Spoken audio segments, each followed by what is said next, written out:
Assalamualaikum warahmatullahi wabarakatuh. Bagaimana kabarnya hari ini? Alhamdulillah. Ada yang tidak hadir? Hadir semua ya. Baik, untuk mengawali materi pada hari ini, alangkah baiknya berdoa terlebih dahulu. Silakan ketua kelas untuk memimpin doanya. Sebelumnya, Ibu ingin bertanya, ada yang masih ingat materi minggu kemarin? Ya, coba Bilqis. Betul, tentang sistem ekskresi. Ada yang masih ingat apa itu sistem ekskresi? Ya, coba lihat. Ya, betul ya. Sistem ekskresi merupakan sistem pengeluaran pada tubuh manusia atau makhluk hidup lainnya. Ada yang bisa menjawab apa saja organ pada sistem ekskresi dan fungsinya? Iya, silakan Mbak Eti. Ya, betul ya. Masih ingat semua. Organ pada sistem ekskresi itu ada 4, yaitu kulit mengeluarkan keringat, ginjal mengeluarkan urin, paru-paru mengeluarkan zat karbon dioksida, dan hati mengeluarkan empedu. Alhamdulillah masih ingat semua ya materi minggu kemarin. Jadi sudah siap masuk materi hari ini? Sebelumnya Ibu akan bertanya, kenapa pada saat kalian lapar, kalian akan makan?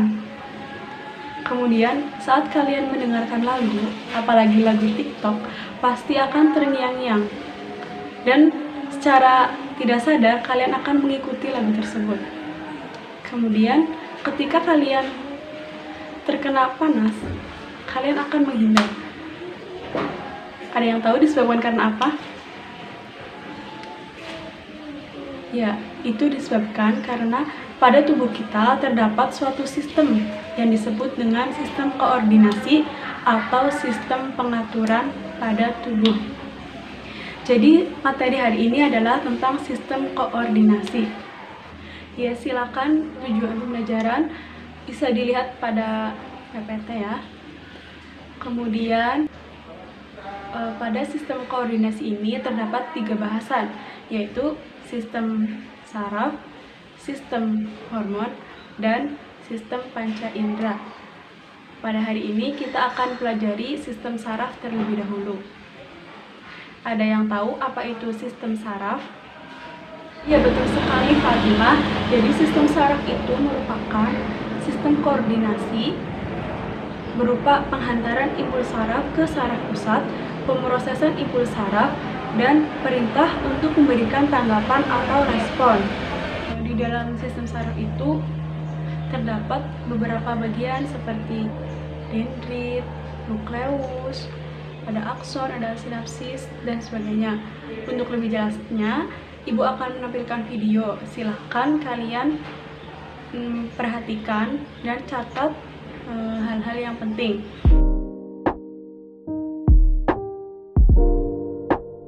Apa itu sel syaraf atau neuron? Kita semua tahu bahwa sel syaraf merupakan sel yang mengantarkan impuls listrik di tubuh kita. Otak kita terdiri dari sekitar 86 miliar sel syaraf yang bekerja sama dalam menerima maupun menghantarkan impuls antara otak dan seluruh bagian tubuh lainnya. Tapi sebenarnya bagaimana sih cara kerjanya?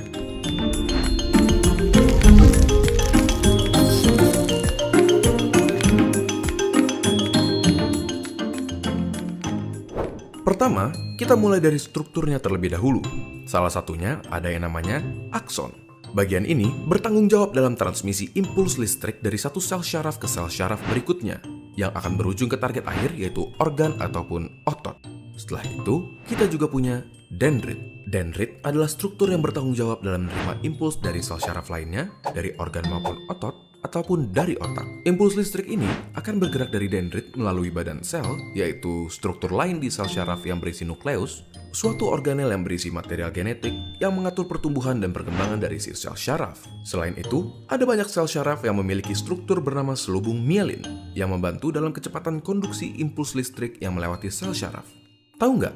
Konduksi listrik di badan kita bisa mencapai 120 meter per detik di sel syaraf yang mempunyai selubung mielin. Oke, kita sudah mendapatkan gambaran dari struktur sel syaraf. Tetapi, bagaimana dengan transmisi impulsnya? Bagaimana caranya otak kita menyuruh jempol kita misalnya untuk bergerak? Di awal, melalui suatu mekanisme yang kompleks, otak kita membentuk sesuatu yang bernama potensial aksi dan meneruskannya sepanjang syaraf yang bertanggung jawab untuk menggerakkan jempol. Di dalam syaraf ada beberapa kabel, dan di dalam kabel-kabel ini terdapat sel syaraf. Di antara satu sel syaraf ke sel syaraf berikutnya, ada celah yang bernama sinaps. Jadi, potensial aksi yang merupakan si listrik akan diterima oleh dendrit di sel syaraf utama, diteruskan melalui tubuhnya dan mencapai akson. Di beberapa neuron atau sel syaraf pertama, ada sesuatu yang bernama neurotransmitters, suatu zat kimia yang berperan dalam konduksi listrik dari satu sel syaraf ke sel syaraf berikutnya. Neurotransmitter akan dilepaskan ke sinaps dan menghasilkan suatu potensial aksi di sel syaraf kedua. Di sini, listrik tersebut akan dioper dari satu sel syaraf ke sel syaraf berikutnya, sampai akhirnya sel syaraf terakhir menyampaikan si listrik ke otot yang bertanggung jawab dalam menggerakkan si jempol. Alhasil, jempol kita pun berhasil digerakkan. Baik anak-anak, sudah selesai menonton videonya. Sekarang ibu akan membagi kalian menjadi 5 kelompok. Silakan berhitung, dimulai dari kamu Bilkis. Berhitung sampai 5 ya. Ya sudah. Semua kelompok sudah dibagi. Ibu akan memberikan beberapa pertanyaan tentang kelainan sistem saraf. Silakan berdiskusi dengan kelompoknya masing-masing. Ibu kasih waktu 15 menit, cukup ya. Ya, nanti setelah 15 menit, silakan perwakilan dari setiap kelompok untuk mempresentasikan di depan.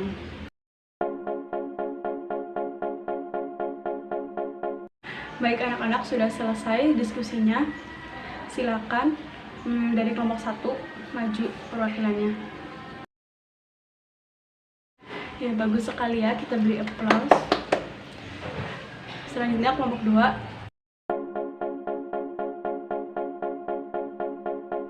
Ya, jawaban dari kalian sudah bagus.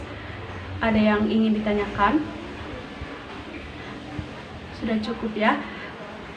Jika tidak ada yang ditanyakan, mari kita simpulkan bersama. Ada yang ingin menyimpulkan? Ya, silakan. Ya, bagus ya. Betul. Ada lagi? Ya. Bagus ya.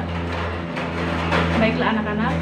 Jadi sistem saraf itu merupakan salah satu sistem koordinasi yang berupa penghantaran impuls saraf ke saraf pusat, pemrosesan impuls saraf, dan perintah untuk memberikan tanggapan atau respon. Dari struktur sel saraf itu ada dendrit, ada akson, ada nukleus, ada sinapsis, dan sebagainya. Baik, sudah paham semua ya. Untuk lebih memahamkan kalian, ibu akan memberikan tugas. Silakan buat mind map tentang sistem saraf, dikumpulkan melalui PCR paling lambat minggu depan. Untuk materi selanjutnya, silakan pelajari masih tentang sistem koordinasi, tetapi pada materi macam-macam hormon. Kalian bisa baca-baca dulu untuk menambah wawasan kalian. Tetap semangat dan jangan putus asa. Ibu punya motivasi dari Pak B.J. Habibie. Dimanapun engkau berada, jadilah yang terbaik dan berikan yang terbaik dari apa yang dapat kamu beri. Untuk mengakhiri pertemuan kita pada hari ini, silahkan ketua kelas untuk memimpin doa. Alhamdulillah. Sekian dari ibu, kurang lebihnya mohon maaf. Wassalamualaikum warahmatullahi wabarakatuh.